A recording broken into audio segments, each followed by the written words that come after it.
नमस्कार दोस्तों, मेरा नाम है आशुतोष मांडके और आप देखना शुरू कर चुके हैं डायनामिक इम्पल्शन। आज के इस वीडियो में हम बात करेंगे 28 मई 2023 के करंट अफेयर्स की। और अब जब आपने वीडियो देखने की शुरुआत कर ही दी है, वीडियो के थंबनेल पर क्लिक कर ही दिया है और पूरा मन बना ही लिया है वीडियो देखने का, तो अंत तक ही जुड़े रहिए हमारे साथ, क्योंकि ज्ञान को कभी भी अधूरा नहीं छोड़ना चाहिए। शुरू करते हैं आज के इस वीडियो को सबसे पहली जानकारी के साथ। मुंबई में केंद्रीय मंत्री प्रहलाद जोशी जी के द्वारा पहले खनन स्टार्टअप शिखर सम्मेलन का उद्घाटन किया जाएगा। इस शिखर सम्मेलन का मुख्य उद्देश्य नवाचार और तकनीकों पर ध्यान केंद्रित करना है। ये नवीन तकनीकें प्रदर्शन और सुरक्षा में सुधार करने और खनन और धातु विज्ञान के क्षेत्र में स्वायत्तता बनाने में मदद करेंगी। देखिए, ये एक शिखर सम्मेलन है जो कि खनन स्टार्टअप्स के लिए है। स्टार्टअप्स तो अभी बढ़ावा मिल ही रहा है, हर अलग अलग क्षेत्रों में मिल रहा है और ये खान मंत्री भी हैं, है ना। तो खनन स्टार्टअप शिखर सम्मेलन हाल ही में शुरू किया गया है, इन्हीं क्षेत्रों में नए नवाचार, नई तकनीकों पर ध्यान केंद्रित करने और इसको बढ़ावा देने के लिए। आइए आगे बढ़ते हैं। अगली जानकारी केंद्रीय गृह मंत्री अमित शाह जी के द्वारा 9 साल की सेवा, सुशासन, गरीब कल्याण, अर्थात सेवा, सुशासन और गरीबों का कल्याण, इस एक दिवसीय सम्मेलन का उद्घाटन किया गया है। देखिए, ये वर्तमान सरकार, जो भारतीय जनता पार्टी की वर्तमान सरकार है, 2014 से अब तक इसके 9 साल पूरे होने के उसको चिन्हित करने के लिए इसका आयोजन किया गया। इसका आयोजन दूरदर्शन के द्वारा किया गया और इस सम्मेलन में मुख्य अतिथि सूचना एवं प्रसारण मंत्री अनुराग सिंह ठाकुर जी थे। ये भी एक इम्पॉर्टेंट क्वेश्चन है, 9 सालों में इनकी इम्पॉर्टेंट नीतियाँ, ये तो आप लोग हालांकि जानते होंगे, लेकिन फिर भी एक इम्पॉर्टेंट नीतियाँ, योजनाएं, डिसीजंस, हर एक चीज़ को आपको बारीकी से पढ़ना होगा। मैं बोलूँगा एक हफ्ते में इसको आराम से पढ़ते रहिए डेली। आगे बढ़ते हैं। पीएम एंथनी अल्बनीज़ ने घोषणा की कि ऑस्ट्रेलिया अब मई में बेंगलुरु में नया महावाणिज्य दूत खोलेगा, जो दोनों देशों के बीच द्विपक्षीय संबंधों को बढ़ाने के प्रयास के तहत होगा। अर्थात अब ऑस्ट्रेलिया मई में, मतलब जल्दी ही, एक बेंगलुरु में अपना महावाणिज्य दूतावास की शुरुआत करेगा। पीएम मोदी ने, जब हमने कल न्यूज़ कवर की थी, पीएम मोदी ने सिडनी में ये कहा था कि भारत ब्रिस्बेन में एक वाणिज्य दूतावास खोलेगा और अब ऑस्ट्रेलिया ने भी ये घोषणा की है कि वो बेंगलुरु में एक वाणिज्य दूतावास स्थापित करेगा। ये दोनों ही बहुत इम्पोर्टेंट है।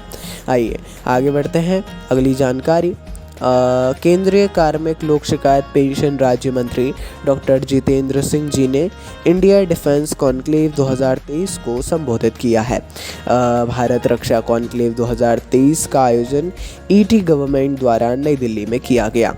देखिए, ये याद रखिए, इसमें कंफ्यूज हो सकते हैं कि किसने उद्घाटन किया इंडिया डिफेंस कॉन्क्लेव का, तो आप रक्षा मंत्री राजनाथ सिंह जी को भी अगर आता है तो कर सकते हैं, लेकिन नहीं, जितेंद्र सिंह जी के द्वारा इसका उद्घाटन किया गया है।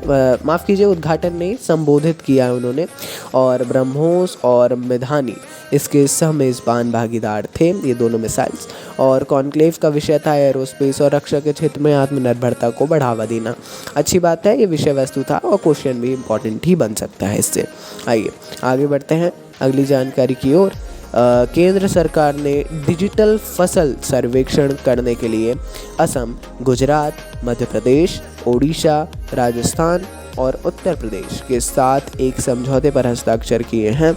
इसका एक डिजिटल फसल सर्वेक्षण की कार्यान्वयन योजना पर राज्य सरकारों के साथ चर्चा करने के लिए केंद्रीय कृषि मंत्रालय द्वारा आयोजित एक कार्यशाला में समझौते पर हस्ताक्षर किए गए।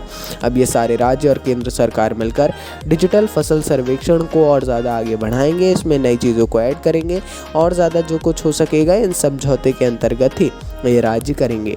राज्यों के नाम याद रख लीजिए। फसल सर्वेक्षण क्या है, इसके बारे में पढ़ लीजिए। फसल सर्वेक्षण एक इंटरेस्टिंग और इम्पॉर्टेंट टॉपिक है, इसके बारे में अवश्य ही एक आर्टिकल पढ़िएगा। आगे बढ़ते हैं।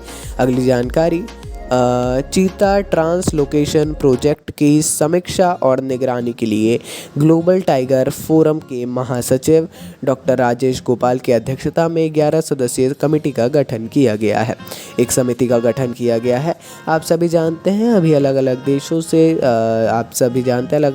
से भारत में, विशेष भारत के मध्य प्रदेश में चीतों को लाया जा रहा है।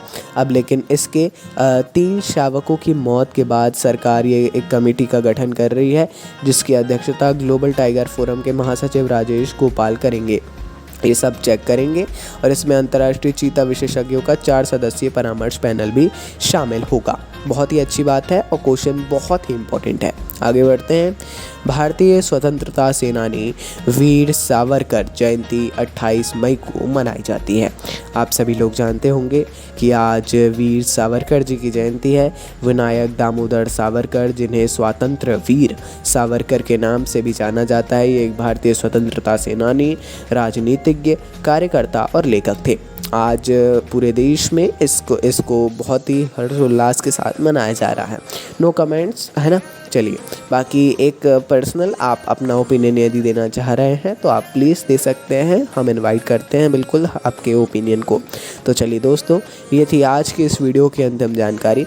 यदि आपको ऐसी कोई भी कन्फ्यूज़न लगती है किसी भी टॉपिक, किसी भी चीज़ से रिलेटेड, आप लोग कमेंट सेक्शन में बेझिझक कभी भी पूछ सकते हैं। अपन मिलते हैं ऐसी जानकारियों के साथ अगली वीडियो में। नमस्कार। Dynamic impulsion.